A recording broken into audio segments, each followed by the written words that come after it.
कल को आप इनकम टैक्स के दायरे में कब आ जाएंगे आपको खुद नहीं पता चले। कुछ लीगल टर्म्स की जानकारी होना बहुत ही जरूरी है। कैपिटल गेन टैक्स को आपने इग्नोर कर दिया तो कल को गवर्नमेंट आपको किस रूल के अंतर्गत फंसाएगी ना, तो आप उसके जेल के या फिर आप कोर्ट के चक्कर ही लगाते रह जाओगे।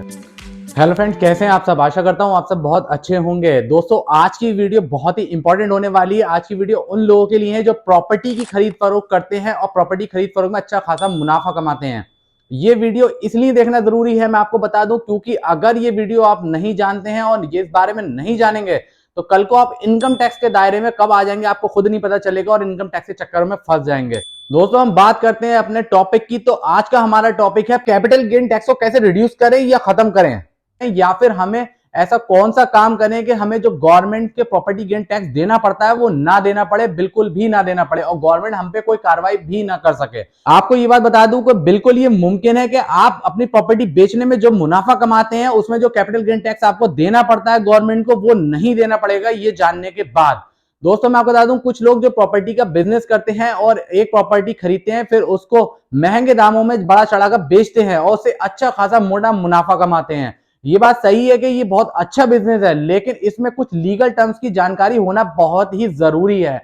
क्योंकि लीगल टर्म की अगर आपको जानकारी नहीं हुई तो आप इनकम टैक्स के दायरे में फंस जाएंगे या गवर्नमेंट के किसी भी रूल को तोड़ देंगे तो आपको वायलेशन के अंतर्गत काफी मुसीबतों का सामना करना पड़ सकता है। मैं आपको बता दूं कि अगर कोई प्रॉपर्टी बेची जाती है तो उस पर काफी मोटा मुनाफा करा जाता है और ये मुनाफे के अंतर्गत गवर्नमेंट हमसे कैपिटल गेन टैक्स लेती है। लेकिन कुछ लोगों को ये बात नहीं पता होती है। वो केवल क्या करते हैं, प्रॉपर्टी लेते हैं और प्रॉपर्टी पर जो टैक्स लगता है उस पर कोई ध्यान नहीं देते हैं, ना ही उसको कैपिटल गेन टैक्स के ऊपर उस पर पे करते हैं, और केवल वो प्रॉपर्टी को लेकर अपने पास पैसे सीधे कर लेते हैं। दोस्तों, बात इतनी सी है कि अगर कैपिटल गेन टैक्स को आपने इग्नोर कर दिया तो कल को गवर्नमेंट आपको किस रूल के अंतर्गत फंसाएगी ना, तो आप उसके जेल के या फिर आप कोर्ट के चक्कर ही लगाते रह जाओगे। अगर हम बात करते हैं कैपिटल गेन टैक्स की, तो कैपिटल गेन टैक्स होता क्या है। कैपिटल गेन टैक्स जो होता है कि कोई भी प्रॉपर्टी बेचने पर जो मुनाफा किया जाता है उस पर जो टैक्स लगता है, गवर्नमेंट जो उस पर टैक्स लगाती है, उसे हम कैपिटल गेन टैक्स कहते हैं। अब कैपिटल गेन टैक्स को दो पार्ट में गवर्नमेंट ने डिवाइड करा गया। एक होता है short term capital gain tax, दूसरा होता है long term capital gain tax. अब जो होता है, आप सोच रहे शॉर्ट टर्म और लॉन्ग टर्म में क्या डिफरेंस है। शॉर्ट टर्म ये होता है कि अगर कोई प्रॉपर्टी आपने आज ली है और 3 साल के अंतर्गत उसे अच्छे दामों में बेच दिया है तो आपका जो टैक्स लगेगा वो short term property gain tax के अंतर्गत आएगा। और वही प्रॉपर्टी आपने 3 साल से ज्यादा रख के बेची है तो आपके ऊपर आएगा long term property gain tax. अब इसमें बात करते हैं कि खतरनाक कौन सा टैक्स है। आपको बता दूं कि short term property gain tax सबसे ज्यादा खतरनाक है कि इसी में परसेंटेज ज्यादा लगती है, और इसमें आपको बता दूं 20% से ऊपर का टैक्स आपके साथ वसूला जा सकता है और लगता भी है। लेकिन कुछ चीजें ऐसी हैं और कुछ स्लैब्स ऐसे बने हुए हैं जिसके थ्रू आप प्रॉपर्टी गेन टैक्स को कम कर सकते हैं या इसको खत्म कर सकते हैं।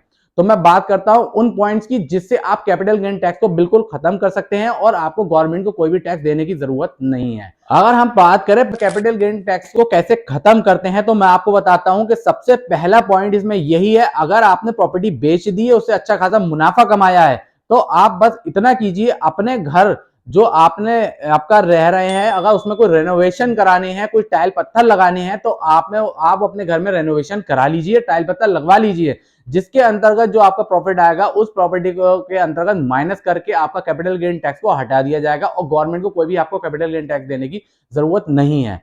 दूसरा ये आता है कि जो प्रॉपर्टी आपने बेची है उसके पैसों से आप कोई नई प्रॉपर्टी ले लीजिए। हाँ दोस्तों, ये बात भी सही है, जब आप नई प्रॉपर्टी ले लेंगे तो आपको गवर्नमेंट को कैपिटल गेन टैक्स देने की कोई जरूरत नहीं पड़ेगी, और इसका टेन्योर भी 2 साल तक का होता है कि आप 2 साल के अंदर अंदर दूसरी प्रॉपर्टी को आप ले लीजिए और आपको कैपिटल गेन टैक्स से आप बिल्कुल बच जाएंगे। अगर तीसरे रूल की बात करें तो इसमें तीसरा उपाय ये होता है इसका कि अगर आपने कोई प्लॉट आपका पड़ा हुआ है दूसरा, पहले से ही आपने दूसरी कोई प्रॉपर्टी बेची थी जिससे पैसा कमाया था, अब आपने उस पैसे को जो आपका खाली प्लॉट बचा है उसको बनवा दिया।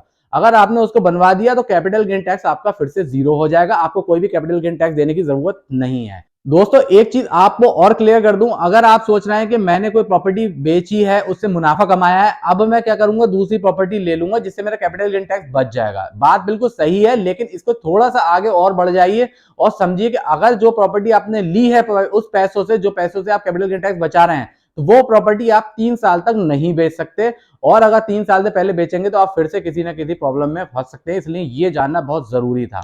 आशा करता हूं दोस्तों आज की नॉलेज आपको अच्छी लगी होगी और आपको कुछ नया सीखने को मिला होगा। तो दोस्तों मेरे चैनल को सब्सक्राइब कीजिएगा, वीडियो को ज्यादा शेयर कीजिएगा ताकि और लोगों को जानकारी पहुंच पाए और मुझे सपोर्ट कीजिएगा। Thank you.